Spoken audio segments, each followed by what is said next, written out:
പേരെന്തായിരുന്നു പറഞ്ഞു? അജിത് കുമാർ അല്ലേ? ഹലോ, അസ്സലാമു അലൈക്കും. ഞാൻ ഫിറോസ് കുന്നംപറമ്പിലാണ്. ഞാനിപ്പോൾ ഉള്ളത് ചെറുതുരുത്തിയിലാണ്. നമ്മുടെ പാലക്കാട് ജില്ലയല്ലേ ചെറുതുരുത്തി? തൃശ്ശൂർ ജില്ല ബോർഡറാണ് അല്ലേ? പാലക്കാടും തൃശ്ശൂരിൻ്റെയും ബോർഡറാണ് ചെറുതുരുത്തി. നമ്മുടെ ഷൊർണൂർ റെയിൽവേ സ്റ്റേഷനൊക്കെ ഉണ്ടല്ലോ ഇവിടെ ചെറുതുരുത്തി, അതിൻ്റെ അടുത്താണ്. ഈ ചെറുതുരുത്തി ഹൈസ്കൂളിൻ്റെ മുന്നിലായിട്ട് അജിത് കുമാർ എന്ന് പറയുന്ന ഈ ഒരു സഹോദരന് ഒരു സഹായവുമായിട്ടാണ് നമ്മളിപ്പോൾ വന്നിട്ടുള്ളത്.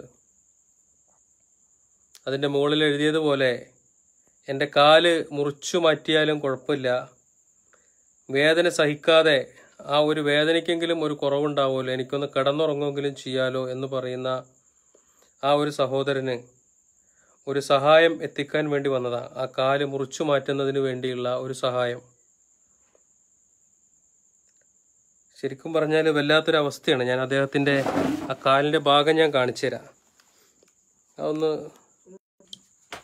പതുക്കെ ഇതൊക്കെ കാണിച്ചു. ഇത് കണ്ടോ, ഇതാണ് അദ്ദേഹത്തിൻ്റെ കാല്. ശരിക്കും പറഞ്ഞാൽ കുറച്ച് ഇതാക്കാം, ഒന്നുകൂടി ഇതാക്ക്. ചരിയാൻ പറ്റുമോ പതുക്കെ? കുഴപ്പമുണ്ടോ ചരിയണേന്? കണ്ടോ, ക്യാൻസർ ബാധിച്ചിട്ട് ഒരു 3-4 വിട്ടോളി, കുഴപ്പമില്ല, മതി. അദ്ദേഹത്തിൻ്റെ ആ കാലിൻ്റെ ഭാഗം ക്യാൻസർ ബാധിച്ച് അത് 3-4 പ്രാവശ്യം ഓപ്പറേഷൻ ചെയ്തതാണ്. സ്റ്റീൽ ഇട്ടിട്ടുണ്ട് അല്ലേ? സ്റ്റീൽ ഇട്ടിട്ടുണ്ട്. പക്ഷേ ഇതൊന്നും ചെയ്തിട്ടും അതിനൊരു കുറവുമില്ല. ഇനി പറയുന്നത് അദ്ദേഹത്തിൻ്റെ ഈ ഭാഗം മുതൽ, അതായത് ഈ ഇടുപ്പിൻ്റെ ഇവിടെ നിന്ന് അങ്ങോട്ട് കാല് മുഴുവനായിട്ട് മുറിച്ചു മാറ്റണമെന്നാണ്. നമ്മുടെ ഇടുപ്പെല്ലിൻ്റെ പാതി അടക്കം അവിടെ നിന്ന് നഷ്ടപ്പെടും എന്നുള്ളതാണ്. അത്രയ്ക്കും ഒരു ഭാഗം കാലിൻ്റെ മുഴുവനായിട്ടും ഈ കിടക്കുന്ന ഈ ഒരു കാല് മുഴുവനായിട്ട് മുറിച്ചു മാറ്റേണ്ടി വരുന്ന ഒരു സാഹചര്യം. പിന്നെ ഇവിടെ വന്നപ്പോൾ കുടുംബത്തിന്റെ സ്ഥിതിയും വളരെ മോശമാണ്. അദ്ദേഹത്തിന്റെ അമ്മ എവിടെ? ഇതുണ്ടോ? അല്ല, നിങ്ങളവിടെ നിന്നോ, കുഴപ്പമില്ല. ഇതാണ് അദ്ദേഹത്തിന്റെ അമ്മ. ഈ അമ്മ വീട്ടുജോലിക്ക് പോയിട്ട് ആ വീട്ടുജോലിക്ക് പോയി കിട്ടുന്ന എന്താ പറയാ, നമുക്കറിയാലോ ഒരു വീട്ടുജോലിക്ക് പോയാൽ എന്താ അവിടെ നിന്ന് കിട്ടുക എന്നുള്ളത്. ആ ഒരു വരുമാനം കൊണ്ടാണ് ആ കുടുംബം കഴിഞ്ഞു പോകുന്നത്. ഇത് അദ്ദേഹത്തിന്റെ ഭാര്യയാണ്.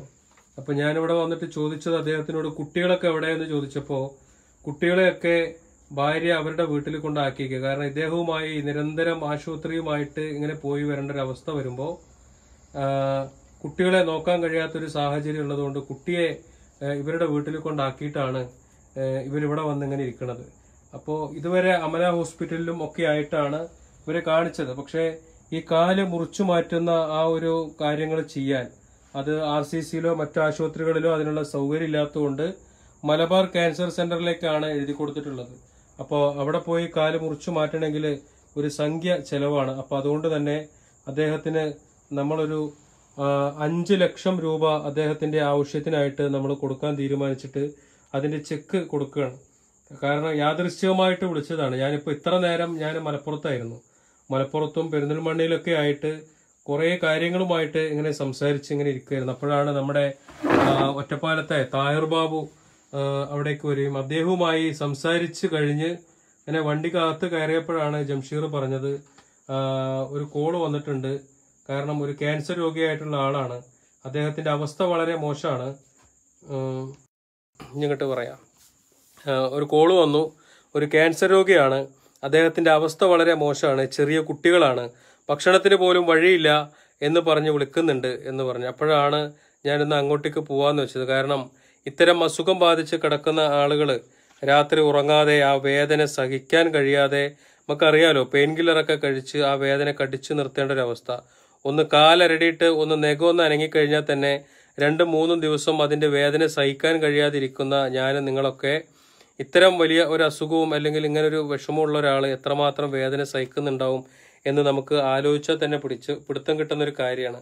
അപ്പം അതുകൊണ്ട് തന്നെ ഞങ്ങൾ അവിടെ കണ്ടത് അദ്ദേഹത്തിന്റെ ആ ഒരു വേദനയുടെ ഒരു ആഴമാണ്. അതുകൊണ്ടാണ് ഈ നേരത്ത് നമുക്ക് വീട്ടിലേക്കൊക്കെ പിന്നെ പോവാം, നമുക്ക് ആദ്യം അദ്ദേഹത്തിന്റെ കാര്യം പോയി നോക്കാം എന്ന് പറഞ്ഞ് ഈ രാത്രി ഈ ചെറുതുരുത്തിയിലെ വീടും അന്വേഷിച്ച് തപ്പിപ്പിടിച്ച് ഇങ്ങോട്ട് വന്നത്.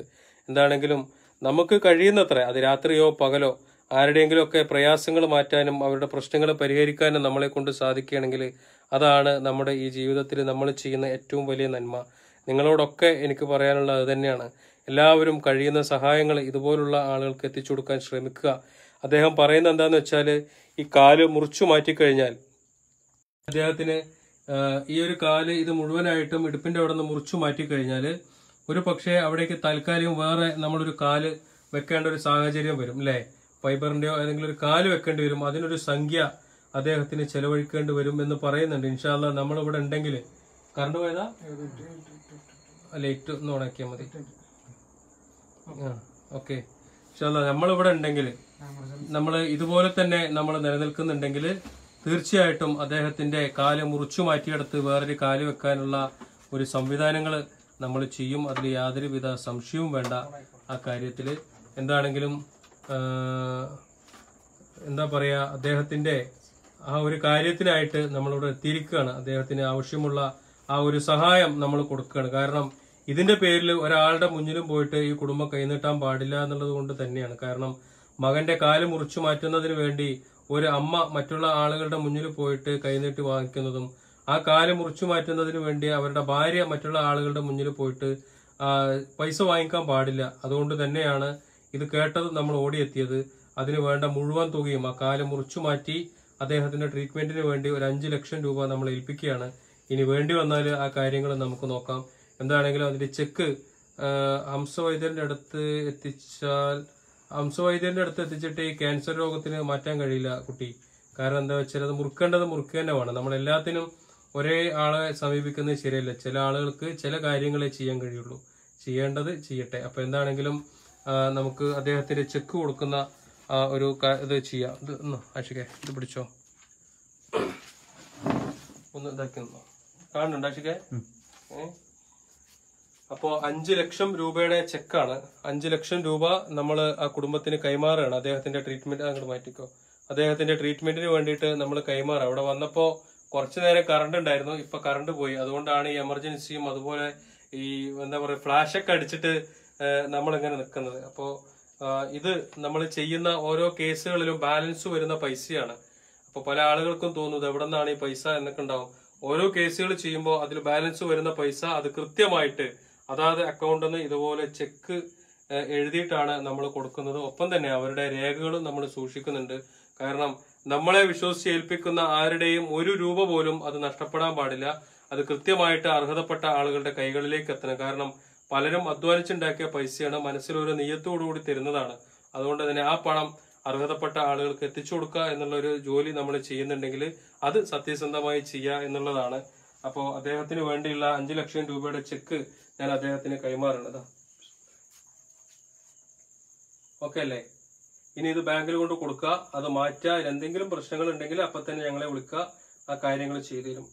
ഇനി വേറൊരു കാര്യം കൂടി പറയാനുള്ളത്, കൃത്യമായിട്ട് ഈ പൈസ നിങ്ങൾ ട്രീറ്റ്മെന്റിന് തന്നെ ചെലവഴിക്കണം. ഞാൻ നേരത്തെ പറഞ്ഞ പോലെ ചേച്ചി ഒരു നോട്ട് ബുക്ക് എടുത്തിട്ട് ചെലവാക്കുന്ന കണക്ക് മുഴുവൻ നിങ്ങൾ അതിൽ എഴുതി വെക്കണം. എന്നിട്ട് എന്നെ അറിയിക്കണം. ഇത് വെച്ചിട്ട് കടം വീട്ടാനോ അതല്ലെങ്കിൽ മറ്റൊന്നും ചെലവഴിക്കാൻ പാടില്ല. ട്രീറ്റ്മെന്റിന് വേണ്ടി മാത്രമാണ് കേട്ടോ.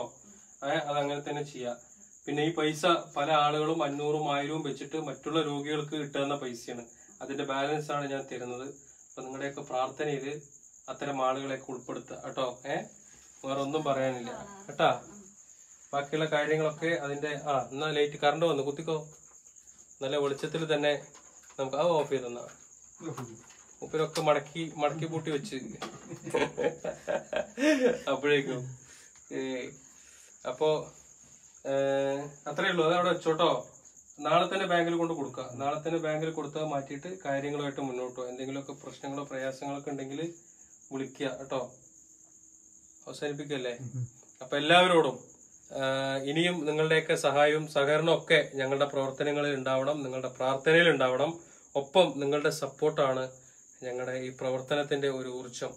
ഇതുകൂടി മനസ്സിലാക്കി ഞങ്ങളോടൊപ്പം നിൽക്കണം എന്ന്. എന്തേ ഏത് സ്ഥലോ ഇവരുടെയോ? അത് നമുക്കിപ്പോ പറഞ്ഞു കൊടുക്കാം. അതിനിപ്പോ എന്താ, ഇതിപ്പോ സ്ഥലം ചോദിക്കണം എന്താണെന്നറിയോ? ആരെങ്കിലും ഒക്കെ നിങ്ങളെ സഹായിക്കാൻ വേണ്ടി ഇങ്ങോട്ടേക്ക് വരാനായിരിക്കും.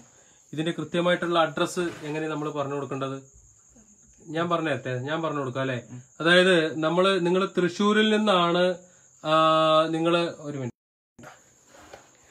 ഇദ്ദേഹത്തെ കാണണം എന്നുണ്ടെങ്കിൽ, ഇദ്ദേഹത്തെ സഹായിക്കണം എന്ന് തോന്നുന്ന ആളുകൾ ഉണ്ടെങ്കിൽ നിങ്ങൾ വരുന്നത് തൃശ്ശൂർ ജില്ലയിൽ നിന്നാണെങ്കിൽ നിങ്ങൾ ചെയ്യേണ്ട എന്താന്ന് വെച്ചാൽ, ശരിക്കും പറഞ്ഞാൽ കലാമണ്ഡലം കഴിയേണ്ടത്, കലാമണ്ഡലം കഴിഞ്ഞതും ഒരു മറ്റേ റെയിൽവേ പാലമുണ്ട്, ചെറിയൊരു റെയിൽവേ പാലമുണ്ട്.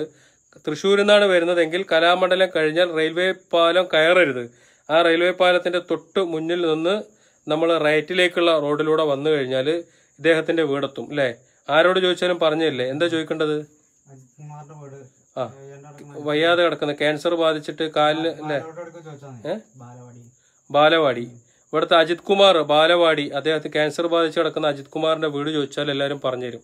ഇനി പാലക്കാട്ട് നിന്നാണ് വരുന്നത്, അതായത് ഒറ്റപ്പാലം വഴിയാണ് വരുന്നതെങ്കിൽ നിങ്ങൾ തൃശ്ശൂർ റോട്ടിലേക്ക് കയറാം. അതായത് നമ്മുടെ ഹൈസ്കൂളുണ്ട് ഇവിടുത്തെ, എന്താ സ്ഥലത്തിന്റെ, എന്താ ഹൈസ്കൂളാണ്? ചെറുതുരുത്തി ഹൈസ്കൂൾ ഉണ്ട്. ഹൈസ്കൂൾ കഴിഞ്ഞതും ഈ പറഞ്ഞ പോലെ റെയിൽവേയുടെ പാലം എത്തും. പാലം കയറിയതും ലെഫ്റ്റിലേക്കുള്ള വഴിയുണ്ട്. അത് പാലക്കാട്ട് വരുന്നവർ ലെഫ്റ്റും തൃശ്ശൂരിൽ നിന്നവർക്ക് റൈറ്റും. അതിലേക്ക് കയറി വന്നിട്ടും ഇതേ അഡ്രസ്സ് ചോദിച്ചാൽ പറഞ്ഞു തരും. സഹായിക്കാൻ കഴിയുന്നവരൊക്കെ അദ്ദേഹത്തെ സഹായിക്കുക, കഴിയുന്ന രീതിയിലൊക്കെ. ഇപ്പം നമ്മൾ കൊടുത്തിട്ടുണ്ട്, 5 ലക്ഷം കൊടുത്തിട്ടുണ്ട്. നേരിട്ട് കൊടുക്കാൻ കഴിയുന്നവർ ഫിറോസ് ഫോൺ എടുക്കുക, ഒരുപാട് ദിവസമായി വിളിക്കുന്നു സഹായത്തിനായി. ഓക്കെ, നിങ്ങളുടെ അക്കൗണ്ട് നമ്പറിൻ്റെ ആ അക്കൗണ്ട് ബുക്ക് ഒന്ന് ഇങ്ങോട്ട് തന്നെ. ഇത് അവരുടെ അക്കൗണ്ടിന്റെ ബുക്കാണ്. ഞാനത് നിങ്ങൾക്ക് ആർക്കെങ്കിലും താല്പര്യം ഉണ്ടെങ്കിൽ അവരുടെ അക്കൗണ്ടിലേക്ക് എന്തെങ്കിലുമൊക്കെ ചെയ്തു കൊടുക്കാം നിങ്ങൾക്ക്. ഇതാണ് അവരുടെ അക്കൗണ്ട്, നിങ്ങൾ നോക്കിക്കോട്ടോ. പാസ്ബുക്കാണ്, ബ്രാഞ്ച് കാര്യങ്ങളൊക്കെ ഇതിനകത്ത് തന്നെ ഉണ്ട്. അപ്പോൾ സഹായിക്കാൻ താല്പര്യമുള്ളവരുണ്ടെങ്കിൽ ഈ അക്കൗണ്ടിലേക്ക് നിങ്ങൾക്ക് സഹായങ്ങൾ എത്തിച്ചു കൊടുക്കാം കേട്ടോ. അത്രയേ ഉള്ളൂ. അപ്പോൾ ലൈവ് അവസാനിപ്പിക്കാൻ പോവാണ്. സഹായിച്ചവർക്കും സഹകരിച്ചവർക്കൊക്കെ ഒരുപാട് നന്ദി. ഇനിയും നിങ്ങളുടെ സപ്പോർട്ടൊക്കെ ഞങ്ങളുടെ പ്രവർത്തനങ്ങൾക്ക് ഉണ്ടാവണം എന്ന് മാത്രം അഭ്യർത്ഥി. ഫിറോസ് കുന്നംപറമ്പിലെ വാഹനത്തിൽ ബീക്കൺ ലൈറ്റ് അനുവദിക്കുക. കിട്ടിയാലൊക്കെ തന്നു കേട്ടോ, അതിട്ടിട്ട് പോവാലോ അല്ലേ?